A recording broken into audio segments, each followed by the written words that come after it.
In the case of the formation of the early Mongol state, Genghis Khan was a key figure in defeating certain opposition tribes such as the Tartars and the Merkids and the Karuts, forming through alliances and also through destruction of his enemies, forming this state which extended power over the high steppes and later to expand into other states and kingdoms, including the Jin, the Islamic societies of Central Asia and so forth. In the process of doing this, he also created or delegated the creation of a set of laws, the Yasa. This also enhanced state power. He also delegated and ordered the creation of a written Mongol language, which is also the basis of a nation.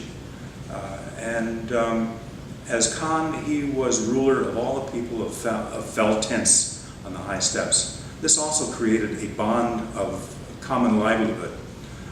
So I wouldn't say that nation was a result of state or vice versa, but rather it developed in tandem.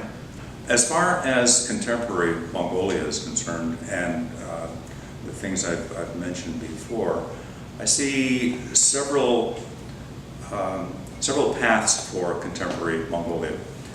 First is the legacy of Genghis Khan. I think that not so much the political methodology of the early Mongols, but a sense of identity, a sense of legacy, a sense of nationhood is the main residue of the Genghis Khan period.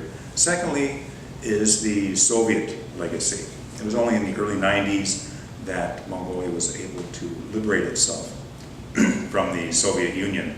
And central planning, the formation of the Revolutionary Party, I think there are many things which are still active in the contemporary Mongolian state. Third is China. China is a major factor in contemporary Mongolia. The economic success of China may overflow, in fact has overflowed into Mongolia with investments, and this of course is rather disturbing to the Mongolians since they see the Chinese as still having claims over Mongolia.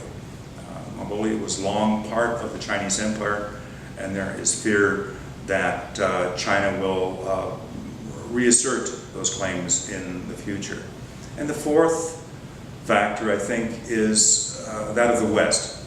When Mongolia transformed from basically a Soviet satellite into a republic, it was very influenced by parliamentary and democratic institutions. So today we see a very dynamic multi-party system, a parliament, a relatively free press, an economy which is a mix of elements of socialism but also of free enterprise capitalism. So I think that Mongolia is at a tipping point. That is, there is the injection of much investment with the coal pits in the southern Gobi Desert. There is openness to foreign investment and foreign trade. So whether it re-emerges as a satellite of China or of Russia, or its third alliance with the West. I think the United States is crucial, as is Canada, Western Europe, Japan, and South Korea. So it's a very interesting country to watch at this point.